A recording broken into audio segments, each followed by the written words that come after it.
Hello दोस्तों, स्वागत है आपका अपने यूट्यूब चैनल में। दोस्तों, आप देख रहे हैं IAS PCS brain wash channel. दोस्तों, आज हम लोग चलेंगे परफेक्शन आईएएस का सेट नंबर 5 जो फुल लेंथ टेस्ट है उसका सेट नंबर 5 चलेंगे। इसके पिछले वाले वीडियो में हमने सेट नंबर 4 कराया था और आज हम लोग चलेंगे सेट नंबर 5। चलिए दोस्तों, चलते हैं क्वेश्चन पे। पहला क्वेश्चन है, भारत में स्वयं सहायता समूहों की संख्या में बिहार का कौन सा स्थान है? तो ये दूसरा स्थान है। पहला स्थान जो है आपका बंगाल का है, दूसरा आपका बिहार का है। इसके बाद आपको चलते हैं स्टार्टअप महाकुंभ 2025 में बिहार से कितने स्टार्टअप्स को पुरस्कार मिला है? तो 3 स्टार्टअप को बिहार से पुरस्कार मिला है, जो कि दिल्ली में मिला। मंडपम, दिल्ली के मंडपम में ये पुरस्कार दिया गया है।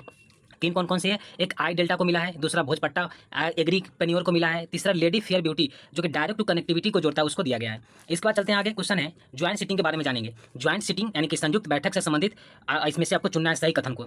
जैसे संयुक्त बैठक का प्रावधान केवल साधारण विधेयक पर लागू होता है और धन विधेयक, वित्त विधेयकों या संवैधानिक संशोधन विधेयक में नहीं। ये बात गलत है। संयुक्त बैठक का संचालन लोकसभा की कार्य संचालन नियमावली द्वारा होता है, यह सही है। लोकसभा के अध्यक्ष संयुक्त बैठक की अध्यक्षता करते हैं, ये भी आपका सही है। यानी कि 2 और 3 सही है, लेकिन पहला आपका गलत है। इसमें कुछ चीज़ें और जानेंगे। जैसे विवादित जो विधेयक होता है संयुक्त बैठक में दोनों सदनों द्वारा उपस्थित और मतदान से कुल बहुमत से पारित हो जाता है। और इसमें एक बात और है कि विधेयक दोनों सदनों द्वारा पारित माना जाता है। अगर जैसे कि विवादित कोई विधेयक है तो उस पर संयुक्त बैठक अगर बुलाया जाता है तो उपस्थित और जितने मतदान से कुल बहुमत से पारित अगर हो जाता है, उपस्थित और मतदान के कुल बहुमत से अगर पारित हो गया तो क्या होगा? वो उस विधेयक को पारित माना जाएगा। उसके बाद आगे चलते हैं। जैसे कि इसमें और क्वेश्चन है, निम्नलिखित में से कौन सा संसदीय शासन प्रणाली है? संसदीय शासन प्रणाली की बात करें, जैसे कि निचले सदन यानी लोकसभा या विधानसभा का विघटन, यह सही है। इसका लोकसभा या विधानसभा की बात करें, दोनों का विघटन होता है। नाम मात्र और वास्तविक कार्यपालिका की उपस्थिति होती है। हाँ, ये भी सही है, क्योंकि राष्ट्रपति नाम मात्र का होते हैं, वास्तविक कार्यपालिका की उपस्थिति होती है। बहुमत दल का शासन होता है, भी सही है। जिसका दल बहुमत ज्यादा होगा उसका सरकार होगी, बहुमत दल का शासन चलेगा। तो आपका 2, 1, 2, 3 तीनों सही है आपका। उसके बाद चलते हैं उसके बाद क्वेश्चन पे 5 नंबर क्वेश्चन पे चलते हैं। जैसे कि बात करें भारत के लिए एक संविधान सभा का विचार, भारत के लिए संविधान सभा का विचार सर्वप्रथम डॉक्टर भीमराव अम्बेडकर द्वारा प्रस्तुत किया गया था। तो बिल्कुल गलत है, क्योंकि पहली बार जो संविधान सभा का विचार जो आया था वो एम एन रॉय ने दिया था विचार, जो कि 1934 में दिया था। उसके बाद ब्रिटिशों ने सर्वप्रथम भारत सरकार अधिनियम 1935 के माध्यम से संविधान सभा के विचार को सैद्धांतिक रूप से स्वीकार किया। नहीं, इसको स्वीकार नहीं किया गया था, क्योंकि 1940 के जो अगस्त प्रस्ताव था उसमें इसको एक्सेप्ट किया गया था, इसमें नहीं किया गया था। भारत सरकार अधिनियम 1935 में नहीं किया गया था। उसके बाद तीसरा नंबर, भारतीय राष्ट्रीय कांग्रेस और मुस्लिम लीग दोनों ने क्रिप्स प्रस्ताव को विचार को स्वीकार दिया। नहीं, मुस्लिम लीग ने इसको स्वीकार किया ही नहीं था। चलिए दोस्तों, आगे चलते हैं।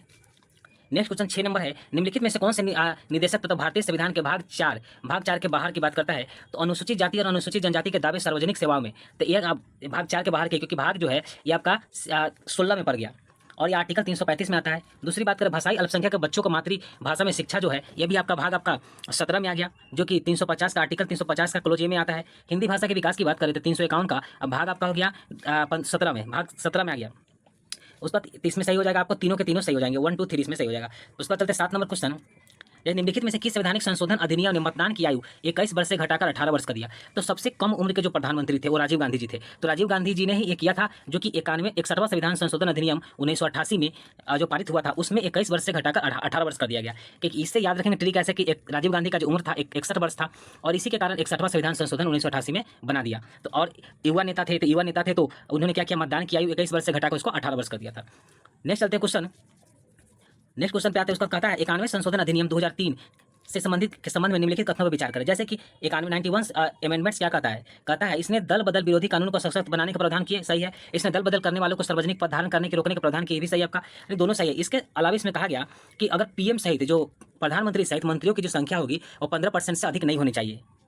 इसमें इस चीज़ को कहा गया। 17वीं बीपीएससी में क्वेश्चन पूछा हुआ है और हम लोग आज जो डिस्कस कर रहे हैं वो 71 बीपीएससी के लिए कर रहे हैं। तो ये फुल लेंथ टेस्ट है, परफेक्शन आईएएस का है और इस सेट नंबर 5 चल रहा है। चलिए नेक्स्ट क्वेश्चन पे चलते हैं। उस पर कहता है समवर्ती सूची में वर्णित किसी विषय पर केंद्र के कानून और राज्य के कानून के बीच टकराव होने पर केंद्र का कानून जो राज्य के कानून पर प्रभावी होता है? बिल्कुल सही है, क्योंकि केंद्र सर्वोपरि होता है तो केंद्र का राज्य पर होगा ही। उसके बाद आगे चलते हैं। संसद संबंधित राज्य की सहमति के बिना राज्य सूची में किसी भी विषय पर अंतर्राष्ट्रीय संधियों, समझौतों या अभिसमयों को लागू करने के लिए कानून नहीं बना सकती, ये भी आपका गलत है। तो केवल 2 सही हो जाएंगे इसमें। क्वेश्चन कहता है इसमें, तो इसमें सही नहीं है, कौन सी सही नहीं है? तो आपका केवल 2 जो है ये सही नहीं है, ये वाला आपका सही है। उसके नेक्स्ट क्वेश्चन पे ध्यान देंगे। राष्ट्रपति के रूप में चुने जाने के लिए किसी व्यक्ति को निम्नलिखित में से कौन सी योग्यता होनी चाहिए? कोई भी व्यक्ति अगर राष्ट्रपति बनना चाहता है तो सबसे पहली बात कि भारत का नागरिक होना चाहिए और उसका जो उम्र होना चाहिए 35 वर्ष का, लेकिन यहाँ क्वेश्चन में 30 दिया था इसलिए गलत हो जाएगा। नेक्स्ट चलते, वह लोकसभा का सदस्य चुने जाने के लिए पात्र या लोकसभा का सदस्य चुने जाने के लिए पात्र होना चाहिए।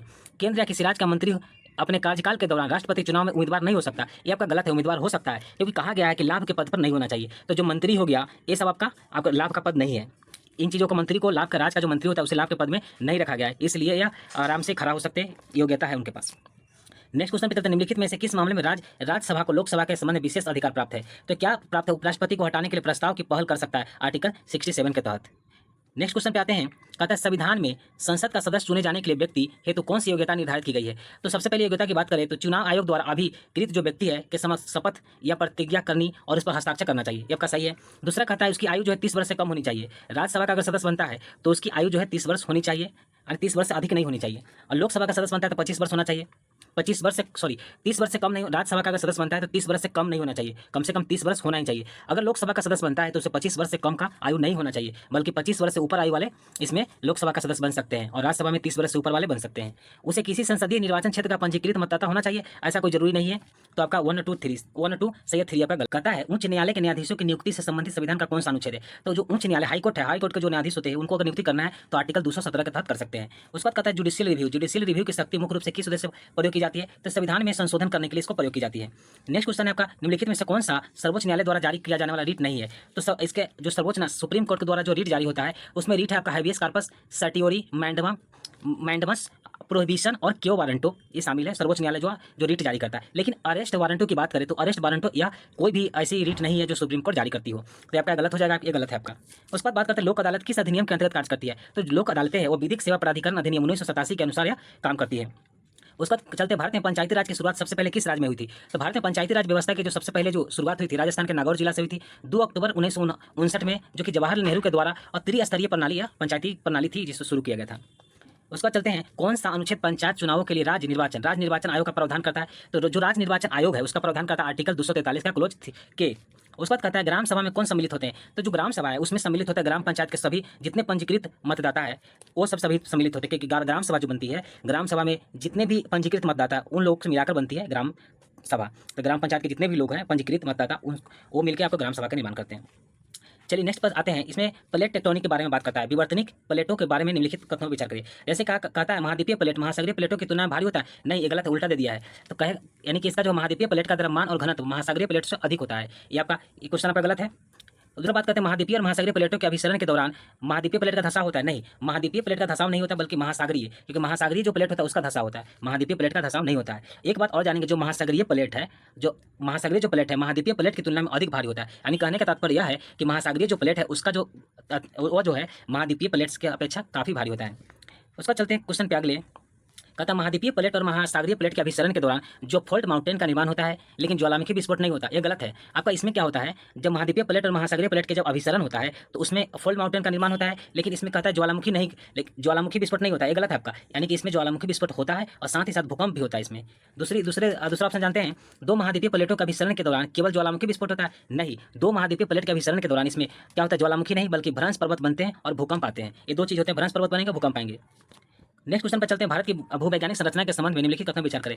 तो भूवैज्ञानिक दृष्टि से उत्तरी जो भारत है के मैदान हिमालय पर्वत प्रणाली के निर्माण के बाद बने हैं, बिल्कुल सही बात है, क्योंकि हिमालय पर्वत बनने के बाद उत्तरी भारत के जो मैदान है उसका निर्माण हुआ है, क्योंकि धीरे धीरे ट्रांस हिमालय मध्य हिमालय करते करते आपको यहाँ शिवालिक हिमालय लास्ट में बनी, उसके बाद उत्तर भारत का मैदान बना, तो ये लास्ट में बनती है, बाद में बनी।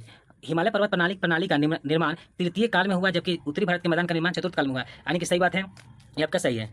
उसका चलते हैं, जैसे कि अगला क्वेश्चन 23 नंबर क्वेश्चन कहता है नदी और देश से मिलाना है। मैगडालेना नदी जो है कोलंबिया में है, या जो है कैरिबियन सागर में जाकर गिरती है। कोलोराडो नदी जो है आपका यूएस में अमेरिका में है, कैलिफोर्निया खाड़ी में जाकर गिरती है। एनीसेई नदी है ये आपका रूस में है, जो कि आर्कटिक महासागर में जाकर गिरती है। राइन नदी की बात करें, राइन नदी आपका फ्रांस में है, जर्मनी, ऑस्ट्रिया, स्विट्जरलैंड, नीदरलैंड, लिechtenstein से होकर बहती है और जाके उत्तर सागर में जाकर एक नदी गिर जाती है। तो इसमें बात करें कौन सी सही है, तो आपका केवल एक सही हो जाएगा, जो कि मैगडालेना नदी कोलंबिया से मैच कर रहा है। उसके बाद चलते अफ्रीका, 24 नंबर क्वेश्चन, अफ्रीका की निम्नलिखित झीलों में से कौन सी रिफ्ट वैली झील है? रिफ्ट वैली झील की बात करते हैं तो इसमें कहता नहीं है, रिफ्ट वैली झील आपका विक्टोरिया झील रिफ्ट वैली झील नहीं है, रिफ्ट वैली आपका टांगानिका झील हो गया, किबू झील, मलावी झील हो गया। 25 नंबर क्वेश्चन पे आते हैं। 25 नंबर क्वेश्चन कहता है विश्व का कौन सी नदी जो है लॉन्ग नदी के नाम से जानते हैं? लॉन्ग द्वीप के नाम से जाना जाता है। तो लॉन्ग द्वीप के नाम से जाना जाता है जांजीबार द्वीप को और पेम्बा द्वीप को, जो कि तंजानिया में है। वही बात करें यहाँ कि गैलापागोस द्वीप जो है, गैलापागोस द्वीप किसकी द्वीप है? तो इक्वाडोर का द्वीप है गैलापागोस द्वीप। सुमात्रा द्वीप किसका है? तो इंडोनेशिया का सुमात्रा द्वीप है। जैसे बात करें लुजोन द्वीप जो फिलीपींस का यह द्वीप है। क्वेश्चन आगे चलते हैं। 2023 के वन सर्वेक्षण रिपोर्ट के अनुसार बिहार की कितनी प्रतिशत भूमि वन से आच्छादित है? तो लगभग 8% आपका आच्छादित है। बिहार आर्थिक सर्वेक्षण 2024-25 के अनुसार बिहार के सकल घरेलू उत्पाद जिसको बोलते हैं जीएसटीपी में सबसे अधिक योगदान किसको दिया गया? तो तृतीयक जो है टर्सरी जो तृतीयक क्षेत्र उसको दिया गया, लगभग 58.6% दिया गया। जहाँ तक की बात करें द्वितीयक क्षेत्र को 21.5% दिया गया। वहीं बात करें प्राथमिक क्षेत्र की हम तो 19.9% इसको योगदान दिया गया। नेक्स्ट क्वेश्चन की बात करते हैं 21 जो कि 28 कहता है बिहार जो बिजनेस कनेक्ट 2024 में किस क्षेत्र में सबसे अधिक निवेश समझौता हुआ है? तो नवीकरणीय ऊर्जा में सबसे ज़्यादा इसमें आपका निवेश समझौता हुआ है। आगे 29 क्वेश्चन है बिहार की प्रस्तावित वर्ल्ड क्लास फिल्म सिटी, याद रखें बहुत इंपॉर्टेंट क्वेश्चन है, वर्ल्ड क्लास फिल्म सिटी कहाँ बनाई जा रही है? तो राजगीर में बनाई जा रही है। कोरियोलिस बल के संदर्भ में निम्नलिखित में से कौन से कथन सही है? कोरियोलिस बल या वायु में वेग वृद्धि के साथ बढ़ता है, यह सही है आपका, क्योंकि बहुत सारा पवन चक्की का इस पर प्रभाव देखने को मिलता है। वही बात करें तो यह ध्रुवों पर अधिकतम और भूमध्य रेखा पर अनुपस्थित होता है। ध्रुवों पर अधिकतम होता है, भूमध्य रेखा पर अनुपस्थित नाम मात्र का होता है। तो आपका सही क्या हो गया? दोनों के दोनों 1 और 2 दोनों सही हो गया। पश्चिमी घाट पर्वत की बात करते हैं तो पश्चिमी घाट पर्वत प्रणाली जो है इसमें दिया भ्रंश पर्वत गलत है, फोल्ड माउंटेन नहीं बल्कि ब्लॉक माउंटेन है। जो पश्चिमी घाट है वो ब्लॉक माउंटेन का उदाहरण है। पश्चिमी घाट पर्वत प्रणाली को उत्तरी महाराष्ट्र में सह्याद्री कहते हैं, यह सही है, क्योंकि पश्चिमी घाट के उत्तरी जो महाराष्ट्र है उसमें इसको सह्याद्री कहा जाता है। नेक्स्ट क्वेश्चन 32 निम्नलिखित में से कौन सी नदी कावेरी नदी की सहायक नदी है? आप यहाँ देखेंगे नहीं है, इस चीज़ को ध्यान देंगे, कावेरी की सहायक नदी नहीं है तो क्या हो जाएगा आपका? कोयना। कोयना जो है कृष्णा की सहायक नदी है। नेक्स्ट क्वेश्चन पे आते हैं विश्व के रेगिस्तानों के संबंध में निम्नलिखित कथनों पर विचार करना है। विश्व के अधिकांश रेगिस्तान महाद्वीपों के पश्चिमी तटों पर स्थित है। यस, विश्व के जो रेगिस्तान है वो ज़्यादातर क्या है? पश्चिमी तटों पर स्थित है। लेकिन अब अधिकांश रेगिस्तान महाद्वीपों के पश्चिमी तटों पर इसलिए है कि वहाँ गर्म महासागरीय धाराएं बहती है। नहीं, ये गलत बात है। तो आपका सही क्या हो गया? 1 नंबर। नेक्स्ट क्वेश्चन पे आते हैं निम्नलिखित में से कौन सा बादल ऑरोग्राफिक वर्षा के दौरान बनता है? तो निम्बो स्टेटस जो बादल होती है वो आपका ऑरोग्राफिक वर्षा के दौरान ही बनती है बादल। नेक्स्ट क्वेश्चन आपका है निम्नलिखित पर विचार करना है। इसमें कहता है कि चाय उत्पादक राज्य की बात करें असम आपका चाय उत्पादक राज्य है। पश्चिम बंगाल आपका चाय उत्पादक है, असम तो काफ़ी चाय उत्पादक है। इसमें पश्चिम बंगाल की बात करें, दार्जिलिंग की बात करें, काफ़ी वहाँ उच्च कोटि के यहाँ पे चाय मिलते हैं। तमिलनाडु की बात करें, केरल की बात करें, कर्नाटक की बात करें, ये जितने भी है सारे के सारे क्या हैं आपको? चाय उत्पादक राज्य हैं। नेक्स्ट क्वेश्चन पे आते हैं निम्नलिखित में से कौन सी नदी कृष्णा नदी की सहायक नदी नहीं है? कृष्णा की सहायक नदी नहीं है। कृष्णा के सहायक नदी की बात करें तो कृष्णा की कोयना, लेकिन इसमें कुछ कहता है कोयना भी है, पंचगंगा मूसी है, लेकिन इसमें कहता है नहीं, तो इंद्रावती इसकी सहायक नदी नहीं है। क्वेश्चन कहता है कि निम्नलिखित भू आकृति में से कौन सी ज्वालामुखी विस्फोट के दौरान बनी अंतःक्षेपी भू आकृति का उदाहरण नहीं है? नहीं पर ध्यान देंगे तो इसमें क्या है, जैसे कि ज्वालामुखी विस्फोट जब होता है तो उसमें आकृति जो बनती है कई भू आकृतियाँ बनती है, जैसे कि सिल बनता है, डाइक बनता है, लैकोलिथ बनता है, फैकोलिथ बनता है, बैथोलिथ बनता है। लेकिन कंपोजिट कोन की बात करें तो कंपोजिट कोन ऐसा कोई कोन नहीं बनता है जो कि ज्वालामुखी का है, तो इसमें ये आपका गलत हो जाएगा, उदाहरण आपका ज्वालामुखी का नहीं है। नेक्स्ट क्वेश्चन पे आते हैं। नेक्स्ट क्वेश्चन आपका कहता है जेट स्टीम केवल उत्तरी गोलार्ध में होती है, केवल कुछ चक्रवातों में आंख विकसित होती है। चक्रवात की आंख के अंदर तापमान उसके आसपास की तुलना में 10 डिग्री कम होता है। नहीं, ऐसा बात नहीं, 10 डिग्री कोई मिनिमम या मैक्सिमम की बात नहीं है, लगभग समान ही रहता है। तो इसमें 2 नंबर से केवल कुछ चक्रवातों में ही आंख विकसित होती है। नेक्स्ट क्वेश्चन पे चलते हैं, जैसे कि रामसर स्थल है और राज्य में आपका मिलान करना है। तो सबसे पहले हम जान लेते हैं कि रामसर साइट कितने 91 रामसर साइट अभी तक खोजा गया है, जो कि 1971 से स्थापित की गई थी। जैसे पीचावरन मैंग्रोव में तमिलनाडु में है, बेदांग ठंगल पक्षी अभयारण्य आपका तमिलनाडु में है, संख्या सागर मध्य प्रदेश में है, बधावन की बात करें तो यह गुजरात में है। तो इसमें केवल 2 ही सही है, एक आपका तमिलनाडु वाला सही है, एक आपका मध्य प्रदेश वाला सही है। क्वेश्चन आगे चलते हैं। आगे कहता है आपका 40 नंबर में झील सागर बिहार में नहीं है। कौन सा झील जो है बिहार में नहीं है? घोरा कटोरा तो पता है आपको बिहार में, मत्स्य गंधा बिहार में, नागी झील जमुई के पास है तो आपका बिहार में, गोविंद वल्लभ पंत की बात करते हैं यूपी में, ये आपका बिहार में नहीं है। उसका चलते हैं उत्तर से दक्षिण की ओर सजाना इसको, जैसे कि आपका पहला हो गया ग्रेट बियर झील, उसका चाट झील हो गया, उसका टैगानिका झील, उसका मलावी झील, ये आपका हो गया उत्तर से दक्षिण की दिशा में सजाया। क्वेश्चन आएगा था मुगल जागीरदारी व्यवस्था में पैबाकी शब्द का क्या अर्थ होता था? वह भूमि जो भविष्य में जागीर के रूप में देने के लिए सुरक्षित रखी गई होती उसे हम क्या कहते थे? पैबाकी कहते थे। उसका चलते हैं औरंगजेब के शासन के काल के दौरान जागीरदारी संकट निम्न कारणों से उत्पन्न हुई, जैसे कि मनसबदार जो था, मनसबदार की संख्या की तुलना में जागीरों की कमी हो गई, जागीरों का अत्यधिक रूप से वंशानुगत हो गया। नहीं, यह कभी भी वंशानुगत नहीं हुआ था। कृषि उत्पादकता में गिरावट आई थी, ये बात सही है, लेकिन जागीर जो है कभी भी वंशानुगत नहीं हुई थी। एकता प्रणाली की बात करते हैं। एकता प्रणाली शुरू किसने किया? इसे दिल्ली सल्तनत इल्तुतमिश द्वारा प्रारंभ किया गया, यह आपका बिल्कुल सही है। एकता धारक मुक्ति को सैनिकों का बनाए रखना होता था और आवश्यक पड़ने पर इन्हें सुल्तान को भेजना होता था, ये भी सही है। एकता अनुदान अमीरों को अवंशानुगत अधिकार के रूप में दिए जाते थे, यह आपका सही है, क्योंकि वंशानुगत कोई भी चीज़ नहीं थी। दिल्ली सल्तनत बाजार नियंत्रण प्रणाली की बात करें अलाउद्दीन खिलजी, मोहम्मद बिन तुगलक ने अपनी राजधानी दिल्ली से देवगिरी या उसको दौलताबाद कहे मुख्य रूप से क्यों स्थानांतरित की गई थी? तो 2 चीज़ के लिए किया था। इससे पहले बात तो मंगोल जो आक्रमण था उससे बचने के लिए, और दूसरा इसका क्या बेहतर तरीके से यहाँ दक्षिण प्रांत जो है उस पर बेहतर तरीके से इस पर नियंत्रण रखा जा सके। उसका चलते हैं किस दिल्ली सुल्तान ने दाग यानी घोड़े के दागने की प्रथा, सैनिकों का जो हुलिया है, हुलिया प्रथा का या चेहरा के प्रथा का है, या सैनिकों का बिवरी रजिस्ट्री की बात करें, या अलाउद्दीन खिलजी द्वारा शुरू की गई थी। फारसी इतिहासकार जो बर्नी था जियाउद्दीन बर्नी ने तारीख फिरोज शाही लिखा था जियाउद्दीन बर्नी ने, जो कि किसके दरबार में रहता था? तो मोहम्मद बिन तुगलक और फिरोज शाह के दरबार में रहता था। क्वेश्चन अगले की बात करें, सुल्तानों में सबसे अधिक दिल्ली में हौज खास का निर्माण किसने करवाया था? तो हौज खास का निर्माण भी आपका अलाउद्दीन खिलजी ने करवाया था, जो मोती महल था उसके उसमें पानी की आपूर्ति के लिए, और बहुत सारे महल वहाँ पे थे जो मोती महल के पास पानी की आवश्यकता को पूर्ति करने के लिए हौज खास महल बनाया था। निम्नलिखित में से कौन सा उपाय शेरशाह सूरी द्वारा प्रारंभ नहीं किया गया? तो नियामत भू राजस्व मापन प्रणाली शुरू किया था, डाक रिले शुरू किया था, जो तोल नाप है या माप तोल है उसको भी एकरूपता देने का काम किया, लेकिन महसावत जो प्रणाली है अलाउद्दीन खिलजी द्वारा शुरू किया गया था। नेक्स्ट क्वेश्चन है, कैपेसिटर का काम क्या है? कैपेसिटर क्या करता है? विद्युत ऊर्जा को क्या करता है? संग्रहित करता है। यदि तार की लंबाई दोगुना कर, कोई भी तार है उसको लंबाई को दोगुना कर दिया तो प्रतिरोध में क्या परिवर्तन होगा? तो प्रतिरोध क्या हो जाएगा? लंबाई दोगुनी कर दे तो प्रतिरोध भी दोगुना हो जाएगा। किसी दो पिंड जिनका द्रव्यमान m और 4m है, समान गति ऊर्जा के साथ गति कर रहे हैं, तो संवेगों का अनुपात क्या होगा? तो 1:2 हो जाएगा। जैसे यहाँ पे आपको m/4m, m से m कट गया 1/4, रूट के अंदर 1/2, 1:2 ऐसे कर सकते हैं। निम्नलिखित में किसका अपवर्तनांक सबसे अधिक होता है? सबसे अधिक अपवर्तनांक आपका हीरा का होता है। अवतल दर्पण की बात करें, अवतल दर्पण वास्तविक आभासी दोनों प्रकार की प्रतिबिंब बना सकती है, यह सही है। उत्तल दर्पण हमेशा आभासी प्रतिबिंब बनाता है, ये भी सही है। समतल दर्पण की बात करें तो समतल दर्पण कभी भी वास्तविक प्रतिबिंब नहीं बनाता, बल्कि आभासी प्रतिबिंब बनाता है, सीधा बनाता है, उल्टा और वस्तु के बराबर प्रतिबिंब बनाता है। तो आपका इसमें 2 सही है, 1 और 2 सही है।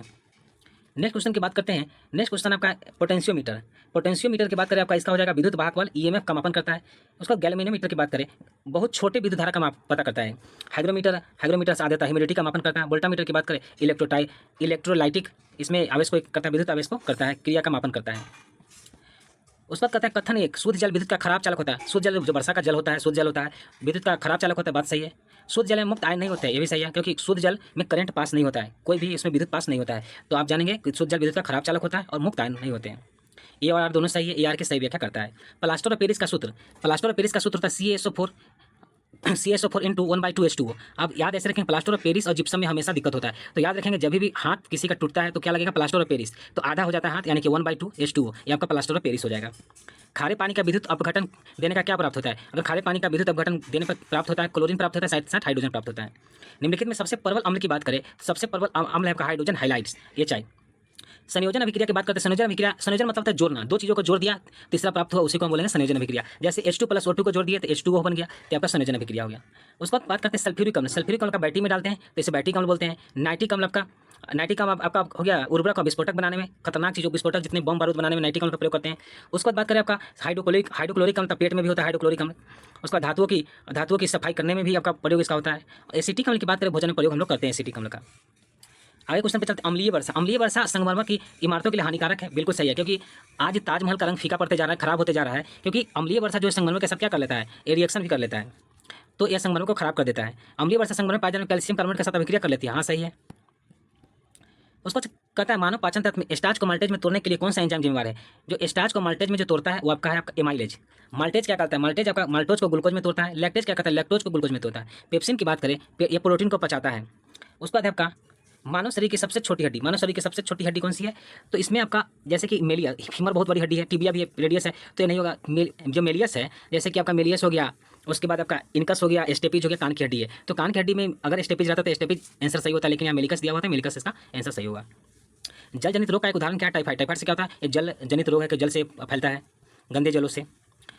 पुष्प का स्त्री प्रजनन अंग, किसी भी फूल का जो प्रजनन अंग है, स्त्री प्रजनन अंग आपका है स्त्री केसर, गैनेशियम पिस्टल कहते हैं इसको। लेकिन अगर बात करें पुरुष जो फूल होता है उसका जो प्रजनन अंग क्या है? तो पुंकेसर होता है। कौन सा ऊतक मांसपेशियों को अस्थियों से जोड़ता है? तो याद रखेंगे, M मतलब मसल्स, B मतलब बोन, MBT, तो मसल्स बोन टेंडन, MBT याद रखेंगे, टेंडन हो जाएगा। मनुष्य मुख्य उत्सर्जित उत्पाद क्या है? यूरिया, जो कि हमारे यूरिन के माध्यम से निकलता है। तनाव के दौरान स्रावित होने वाला हार्मोन है, या तनाव के द्वारा जो हार्मोन जो स्रावित होता है उसको एड्रेनलिन कहते हैं, जिसको कहते हैं लड़ो या भागो, फाइट और फ्लाइट बोलते हैं जिसको। यह क्या करता है? हृदय गति को तेज कर देता है, रक्तचाप को बढ़ा देता है, ये ऊर्जा को बढ़ा देता है। तो एड्रेनलिन जो ग्रंथि है उसको बोलेंगे तनाव के द्वारा यह हार्मोन रिलीज होता है, इसको लड़ो और भागो हार्मोन भी कहते हैं। कंधे में किस प्रकार का जोड़ पाया जाता है? कंधे में जो जोड़ पाया जाता है बॉल एंड सॉकेट, क्योंकि यह जो है कंधे में इस तरह का होता है जो बॉल एंड सॉकेट का होता है। राइबोसोम का मुख्य कार्य क्या है? यह क्या करता है? प्रोटीन का संश्लेषण करता है। मानव पाचन से संबंधित निम्नलिखित कथनों पर विचार करें। जैसे कि एमाइलेज पेट में प्रोटीन को पचाता है, प्रोटीन को तोड़ता है नहीं। लाइपेज वसा का तोड़ता है, ये सही है आपका। पेप्सिन अम्लीय पीएच में सर्वाधिक कार्य करता है, ये आपका सही है, यानी 2 और 3 आपका सही हो जाएगा। उसको चलते हैं आगे, हार्मोन को उसकी ग्रंथि से मिलान करें। जैसे इंसुलिन का रिलीज कहाँ से? अग्नाशय से। उसके बाद थायरॉक्सिन की बात करें, थायराइड ग्रंथि। उसके बाद आपका बात करते हैं जैसे कि एडेनिल की बात अधिवृक्क हो जाएगा। अब वृद्धि हार्मोन तो पिट्यूटरी ग्रंथि हो जाएगा। आगे क्वेश्चन है, मटर के पौधे में कई स्पष्ट विरोधी लक्षण पाए जाते हैं। एक इसमें और क्वेश्चन है, जैसे कि यहाँ क्वेश्चन छोड़ के 75 का, मेंडल ने मटर के पौधे को चुना क्योंकि उनकी वृद्धि धीमी होती है? नहीं, ऐसा बात नहीं है। दूसरा आपका देखते हैं कारण में मटर के पौधे में कई स्पष्ट विरोधी लक्षण पाए जाते हैं, ये आपका सही है। यानी ए असत्य है लेकिन आर सत्य हो जाएगा। कोशिका की संरचना संबंधित कथनों पर विचार करिए, जैसे कि माइटोकॉन्ड्रिया कोशिका का आत्महत्या की थैली कहते हैं, नहीं सुसाइड बैग इसको नहीं कहते हैं, क्योंकि लाइसोसोम को सुसाइड बैग कहते हैं, माइटोकॉन्ड्रिया को तो पावर हाउस कहते हैं। रफ एंडोप्लाज्मिक रेटिकुलम वास्तव में प्रोटीन संश्लेषण के लिए जिम्मेदार है, ऐसा है क्योंकि रफ की बात करें, रफ आपका प्रोटीन संश्लेषण के लिए जिम्मेदार है, ये आपका सही है। प्रकाश संश्लेषण में केवल हरे पौधे में होता है, नहीं, प्रकाश संश्लेषण केवल हरे पौधे में नहीं होता है, बल्कि कुछ शैवालों में भी होता है और बैक्टीरिया में भी होता है। जैविक प्रक्रिया को उसके स्थान से मिला, जैसे कि प्रकाश संश्लेषण क्लोरोप्लास्ट। प्रोटीन संश्लेषण की बात करें तो राइबोसोम। श्वसन की बात करें माइटोकॉन्ड्रिया। पाचन छोटी आंतें पूर्ण हो जाती है। धमनियाँ रक्त को हृदय से दूर ले जाती है, ये आपका सही है। सभी धमनियाँ ऑक्सीजन युक्त ले जाती है, सभी धमनियाँ ऑक्सीजन युक्त ले ही जाती है, लेकिन इसमें कुछ अपवाद है जो कि फुफ्फुस धमनी है जो कि इसका अपवाद है, तो आपका ए सही हो जाएगा लेकिन आर गलत हो जाएगा। प्रोटीन संश्लेषण की जो घटना है उसका सही क्रम क्या होगा, तो सबसे पहले क्या ट्रांसक्रिप्शन, उसके बाद ट्रांसलेशन। ट्रांसक्रिप्शन में क्या करता है, एमआरएन जो इसको कॉपी करता है, लेकिन ट्रांसलेशन की बात करें एमआरएन क्या करता है, साइटोप्लाज्म में राइबोसोम तक इसको ले जाने का काम करता है। भारत सरकार ने 2025-26 के केंद्रीय बजट के अनुसार निम्नलिखित में से कौन सा राजस्व का सबसे बड़ा स्रोत है। सबसे ज़्यादा राजस्व का स्रोत जो है, सबसे ज़्यादा पैसा जो आता है सरकार को इस बार जो आया 25-26 में, वो उधारी से आया है और अन्य देनदारिया से आया है। 81 का कहता है शहरी बस्तियों के राष्ट्रीय भूस्थानिक ज्ञान आधारित भूमि सर्वे जिसको नक्शा कार्यक्रम के संबंध में निम्नलिखित उद्देश्यों पर विचार करिए। इसमें क्या कहता है, भूस्थानिक तकनीकी का उपयोग कर शहरी भूमि सर्वेक्षण प्रक्रियाओं का आधुनिकीकरण करना, यह आपका सही है। दूसरा, शहरी स्थानीय निकायों में भूमि अभिलेखों का डिजिटलीकरण और अद्यतन करना, सही है। पारदर्शी भूमि लेन देन, शहरी नियोजन को सुगम बनाना, यह भी आपका सही है। उसके बाद 82 का कहता है 2025-26 के केंद्रीय बजट में घोषित ज्ञान भारतम मिशन। याद रखें, ज्ञान भारतम मिशन का उद्देश्य क्या था, इसका उद्देश्य था पांडुलिपि जो धरोहर है उसको डिजिटलीकरण करना और संरक्षण देना। 83 का था भारतीय अंतरिक्ष अनुसंधान इसरो जो है हाल ही में श्रीहरिकोटा में अपनी 100वीं लॉन्चिंग पूरी की है, जिसमें NVS-2 उपग्रह को कक्षा में स्थापित किया। NVS-2 किस उपग्रह नेविगेशन प्रणाली का हिस्सा है, तो आपका NAVICL का हिस्सा है। हाल ही में भारत की डिजिटल अर्थव्यवस्था का आकलन और मापन शीर्षक से अध्ययन किस मंत्रालय द्वारा जारी किया गया है। किस मंत्रालय ने जारी किया है, तो अब इलेक्ट्रॉनिक्स और सूचना प्रौद्योगिकी मंत्रालय ने इसे जारी किया है। आगे चलते हैं, हर खेत स्वस्थ खेत अभियान के संबंध में आपको विचार करना है कौन सी कथन सही होगा। कहता है इस अभियान का उद्देश्य हर 1 एकड़ भूमि से मिट्टी के नमूने एकत्रित करना और किसानों को मृदा स्वास्थ्य कार्ड जारी करना है, आपका सही है। यह अभियान हाल ही में पंजाब सरकार द्वारा नहीं, यह हाल ही में हरियाणा सरकार द्वारा शुरू किया गया है। उसके बाद चलते हैं आगे, आदि महोत्सव 2025। जो आदि महोत्सव 2025 का इसमें कौन सा विचार मेल खाता है, इसका आयोजन भारतीय जनजातीय सहकारी विपणन द्वारा ट्राइफेड द्वारा जारी किया गया, आपका सही है। यह संस्कृति मंत्रालय के तत्वाधान में आयोजित होता है, नहीं, यह जनजातीय कार्य मंत्रालय के तत्वाधान में आयोजित होता है। उसका चलते हैं आपको, जुलाई 2025 में रियो डी जेनेरो में आयोजित 17वें ब्रिक्स शिखर सम्मेलन में भारत की भूमिका को लेकर कौन सी प्रमुख घोषणा की गई है। तो जो भारत 18वें ब्रिक्स शिखर सम्मेलन की मेजबानी करेगा, आपका इसमें घोषणा की गई है कि जो 18वां जो ब्रिक्स शिखर सम्मेलन होगा उसमें भारत इसकी मेजबानी करेगा। 88 नंबर क्वेश्चन कहता है 17वें ब्रिक्स शिखर सम्मेलन में अपनाई गई रियो घोषणा का मुख्य फोकस क्या था। इसका मुख्य फोकस क्या था, तो संयुक्त राष्ट्र द्वारा संचालित अंतर्राष्ट्रीय जो सिद्धांत के माध्यम से AI का वैश्विक करना। 89 क्वेश्चन कहता है हाल ही में संयुक्त राष्ट्र द्वारा उजागर किया गया कि संघर्ष क्षेत्रों में कौन सी मानवीय समस्या तेजी से बढ़ रही है। जो संघर्ष क्षेत्र है उसमें सबसे ज़्यादा हथियार के रूप में यौन हिंसा की घटनाएं बढ़ती जा रही है। हाल ही में अंतर्राष्ट्रीय टेबल टेनिस महासंघ ITTF के पहले भारतीय राजदूत के रूप में किसे घोषित किया गया, तो शरद कमल को घोषित किया गया है। 2024 में पेरिस ओलंपिक में भारत ने कितने पदक जीते थे, तो 29 पदक जीते थे। Men's Asian hockey championship trophy 2024 किस देश ने जीती है, भारत ने जीती है। 61वीं राष्ट्रीय शतरंज चैंपियनशिप किसने जीती है, कार्तिक वेंकटरमन ने जीती है। भारत में व्यापारिक सिक्के जारी करने वाली पहली यूरोपीय शक्ति कौन सी थी, तो सबसे पहली जो व्यापारिक सिक्के जारी किए थे पुर्तगाली ने किया था। 17वीं शताब्दी में बिहार से यूरोपीय व्यापारी को सबसे अधिक आकर्षित करने वाला जो मुख्य निर्यात क्या था, तो सोरा था, क्योंकि सोरा से वो लोग बम बारूद बनाते थे। किस यूरोपीय शक्ति ने बिहार के 16 साल्टपीटर व्यापार को नियंत्रित करने के लिए हुगली के पास चिंसुरा में अपना गढ़ स्थापित किया था, तो इसने डच ने किया था। कुछ क्वेश्चन बदल गए लेकिन देखते चलेंगे। श्रीरंगपट्टम की संधि 1792 में किस युद्ध के बाद हुआ था, तृतीय अंगल मैसूर युद्ध के बाद हुआ था। अंगल मराठा युद्धों और उनकी परिणतियों के युग पर विचार कीजिए। ये आपका हो जाएगा प्रथम अंगल मराठा सालबाई की संधि, आपका सही है। द्वितीय अंगल ये आपका गलत हो जाएगा। तृतीय आपका अंगल मराठा संक्रांति आपका सही हो जाएगा। उसका चलते हैं आपको, निम्नलिखित गवर्नर जनरल को उनके योगदान से मिलाइए। लॉर्ड कॉर्नवालिस राजस्व न्यायिक प्रशासन का पृथकीकरण, ये आपका सही है। वेंटी की बात करें सती प्रथा का उन्मूलन, ये आपका सही है, ये भी आपका सही है। लॉर्ड कैनिंग की बात करें भारत में आयकर एंड टैक्स की शुरुआत, ये भी आपका सही है। 100 नंबर क्वेश्चन पे आता है, निम्नलिखित कौन सा गवर्नर जनरल उसके कार्यकाल लड़े गए युद्ध के साथ मिलाना है। कौन सा गवर्नर जनरल था, कौन सा युद्ध लड़ा गया, उसको मिलाना है। तो इसका लॉर्ड हेस्टिंग जो था, अंगल नेपाल युद्ध जो हुआ था हेस्टिंग के टाइम में हुआ था, वो आपका सही है। उसका चलते हैं दिल्ली, इसको सजाना है कलानुक्रमिक क्रम में सजाना है। जैसे कि दिल्ली में लॉर्ड हार्डिंग पर बम फेंका गया 1912 में। अलीपुर बम कांड 1908 में अलीपुर बम कांड हुआ था, अलीपुर बम कांड 1908। चिटगांव शस्त्रागार जो कांड हुआ था 1930 में हुआ था। तो सजाएंगे तो सबसे पहले इसमें अलीपुर बम कांड 2 हो जाएगा, उसके बाद हार्डिंग पर बम फेंका गया, उसके बाद क्या चिटगांव शस्त्रागार कांड हुआ। HRA हिंदुस्तान रिपब्लिक एसोसिएशन की स्थापना 1924 में हुई। जबकि बात करें हिंदुस्तान सोशलिस्ट रिपब्लिक एसोसिएशन की बात करें तो आपको 1928 हो जाएगा, लेकिन HRA दिया हुआ है तो इसमें 1924 होगा। निम्नलिखित में से किस नेता ने भारत छोड़ो आंदोलन के दमन के विरोध में वायसराय की कार्यकारिणी परिषद से इस्तीफा दे दिया? तो ये जो फिरोज खान नून थे उन्होंने क्या किया, वायसराय की कार्यकारिणी परिषद से इन्होंने इस्तीफा दे दिया था। निम्नलिखित में से कौन सी मांग कांग्रेस के उदारवादी नेताओं की नहीं थी? कि कांग्रेस के उदारवादी नेता की मांग नहीं थी ब्रिटेन से पूर्ण स्वतंत्रता, वो हमेशा डोमिनियन स्टेट की बात करते रहे शुरू में, तो इसमें ब्रिटेन से पूर्ण स्वतंत्रता की मांग उनकी नहीं थी। उसको चलते आगे, भारतीय राष्ट्रीय कांग्रेस INA के मूल स्थापना किसके नेतृत्व में थी? मोहन सिंह के नेतृत्व में हुई थी। किस अधिनियम को भारतीय राष्ट्रवादियों द्वारा प्राय गुलामी का चार्टर कहा गया? गुलामी का चार्टर जो कहा गया भारत संस्कार अधिनियम 1935 को कहा गया। वॉल्वरहैम्पटन इंग्लैंड में आयोजित कबड्डी विश्व कप 2025 जो था पुरुष और महिला किस देश ने जीता? ये भारत अपना जीत गया है। भारत ने किस देश के साथ मिलकर स्वायत्त प्रणाली उद्योग गठबंधन स्थापित किया है? तो अमेरिका के साथ किया है। How India scale mound G20 the inside story of the G20 presidency पुस्तक के लेखक कौन है? तो अमिताभ कांत जी है। वरुणा अभ्यास जो कि अक्सर समाचारों में रहता है, भारत और किस देश के 9 सैनिकों के बीच आयोजित द्विपक्षीय अभ्यास है? आपका फ्रांस के बीच। याद रखें जो वरुणा अभ्यास है, वरुणा अभ्यास और भारत और फ्रांस के बीच। जो यह G20 का जो शेरपा आपको है अमिताभ कांत जी थे जिन्होंने अभी इस्तीफा दे दिया है, ये भी याद रखेंगे। जैसे कि निम्नलिखित में से कौन सा अवसर लागत अपॉर्चुनिटी कॉस्ट का सर्वोत्तम वर्णन करता है? जैसे त्यागे गए अगले सर्वश्रेष्ठ विकल्प का मूल। गिफेन वस्तु क्या होता है? गिफेन वस्तु का ऐसी वस्तु है जिसकी कीमत बढ़ेगा तो मांग भी बढ़ेगा। जैसे कि कोई चीज़ें की मांग गिर गई लेकिन अगर उसका कीमत बढ़ा दिया गया, उसी चीज़ को मॉल में रख दिया जाए तो जो सस्ती चीज़ है वो नहीं बिक रही है और उसी को मॉल में रख दिया जाए, उसकी जो रेट है प्राइस है उसको बढ़ा दिया जाए तो उसकी मांग बढ़ जाती है। तो गिफेन वस्तु वैसी जिसकी कीमत बढ़ने पर उसका मांग भी बढ़ जाएगा। व्यय पद्धति से गणना किए गए GDP का कौन सा घटक नहीं है? आपका मूल्य ह्रास नहीं है। भारत के उपभोक्ता मूल्य सूचकांक CPI बास्केट का सबसे बड़ा घटक कौन सा है? खाद्य और पेय पदार्थ। CPI का सबसे बड़ा जो बास्केट है वो आपका खाद्य और पेय पदार्थ है। भारत में तरलता समायोजन सुविधा लिक्विडिटी एडजस्टमेंट फैसिलिटी, इसको लाफ बोलेंगे। लाफ का से क्या है? देखिए क्या कहता है, RBI द्वारा रेपो और रिवर्स रेपो परिचालन के माध्यम से तरलता का प्रवाह और अवशोषण करता है। वर्ष 2025 में भारत के किस देश को पीछे छोड़कर विश्व का तीसरा सबसे बड़ा शेयर बाजार बन गया है? तो आपका जापान को पीछे छोड़ दिया हमारा भारत और आगे ये आपका चौथे स्थान तीसरा सबसे बड़ा शेयर बाजार मार्केट बन गया है अपना भारत। किस प्रकार की मुद्रास्फीति तब होती है जब वस्तुओं और सेवाओं की मांग उनकी आपूर्ति से अधिक हो जाती है? तो इसमें डिमांड पुल जो इन्फ्लेशन होता है, डिमांड पुल इन्फ्लेशन की बात करें तो इसमें ऐसी घटना होती है कि वस्तुओं और सेवा की मांग और उनकी आपूर्ति से अधिक हो जाती है। भारत में कोर मुद्रास्फीति कोर इन्फ्लेशन की गणना CPI से किन वस्तुओं को निकाल के की जाती है? खाद्य और ईंधन वस्तुएं तो उसको निकाल के की जाती है। भारत में मौद्रिक नीति ढांचे मॉनेटरी पॉलिसी फ्रेमवर्क के अंतर्गत मुद्रास्फीति लक्ष्य निर्धारण करने के लिए भारतीय रिजर्व बैंक किस सूचकांक का प्रयोग करता है? तो CPI का प्रयोग करता है। कौन सा उपाय अल्पावधि शॉर्ट टर्म मुद्रास्फीति को कम करने में सहायक हो सकता है? देखिए CRR को अगर बढ़ाते हैं तो शॉर्ट टर्म जो इन्फ्लेशन है उसको कम करने में काफ़ी सहायता करता है। गायत्री मंत्र किस वेद से लिया गया? ऋग्वेद से लिया गया। उत्तरवर्ती वैदिक काल में किस देवता का प्रजापति कहा गया? तो ब्रह्मा को कहा गया। जबकि ऋग्वेद की बात करें, ऋग्वेद में इंद्र प्रमुख देवता होते थे, जबकि उत्तर वैदिक काल में आपका प्रजापति हो गया। और प्रजापति यानी कि जो है उत्पन्न करता है, यानी कि प्रजापति ब्रह्मा का ही रूप थे। भारत में सबसे बड़ा हड़प्पा स्थल कौन है? राखीगढ़ी है जो कि हरियाणा में है। भारत की बात करते हैं, भारत में राखीगढ़ी हो जाएगा। कौन सा हड़प्पा स्थल मेसोपोटामिया के साथ व्यापारिक चौकी यानी कि स्टैंडिंग आउटपोस्ट के रूप में प्रसिद्ध है? लोथल है जो कि गुजरात में। निम्नलिखित में से किस जैन तीर्थंकर बिहार में पावापुरी में निर्वाण प्राप्त किया था? तो महावीर स्वामी जी ने। बिहार का सर्वोच्च बिंदु क्या है? सोमेश्वर किला है जो कि पश्चिमी चंपारण के पास है। सुनियाता की अवधारणा मुख्य रूप से किससे जुड़ी है? जो कि ये आपका महायान बौद्ध धर्म से जुड़ी हुई है। शून्यता का या शून्यवाद का है। बुद्ध की ज्ञान प्राप्ति से पूर्व उनके गुरु कौन थे? अलार कलाम और उदय रामपुत्र थे। सांख्य दर्शन और योग दर्शन इन्होंने सिखाया था, अलार कलाम और यहाँ उदय रामपुत्र ने। कि जैन परिषद में 12 अंगों का संकलन किया गया? ये पटना के पाटलिपुत्रा में प्रथम जो किया गया 12 अंगों का संकलन पटना में पाटलिपुत्रा में किया गया। आजीविक संप्रदाय के संस्थापक मखलीपत गोसाल जी थे। लोकायत दर्शन मुख्यतः किसकी वकालत करता है? तो भौतिकवाद का। लोकायत दर्शन या पर भौतिकवाद का क्या करता है? वकालत करता है। इसको सजाना है आपको।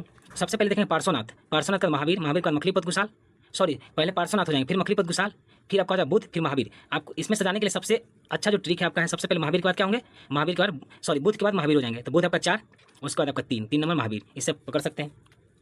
आगे चलते हैं क्वेश्चन नेक्स्ट पर। निम्नलिखित में से कौन संगम साहित्य की 18 प्रमुख रचनाओं के हिस्सा नहीं है? शिल्पदिकारम नहीं है इसका। संगम साहित्य में उल्लिखित वीर शिलाएं नडुकल किस अवसर पर स्थापित की जाती है? युद्ध में मारे गए वीर योद्धाओं के सम्मान में इसको नडुकल को जारी किया जाता है।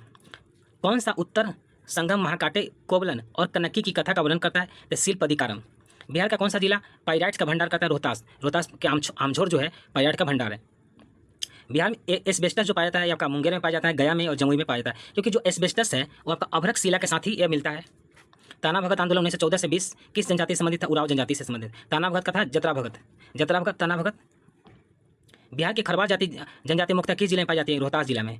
बिहार की कौन सी जनजाति को विशेष रूप से कमजोर जनजाति समूह माना गया है? तो बिरहोर। यह आपका इस जनजाति की संख्या बहुत ही कम है इसलिए कमजोर माना गया। बाकी इसके बाद मैथ है। तो चलिए दोस्तों आज हम लोग ने पूरा कर लिया। तो अगले वीडियो में हम आपको सेट नंबर 6 चलेंगे। Thank you. वीडियो अच्छा लगा तो लाइक और सब्सक्राइब जरूर करना दोस्तों।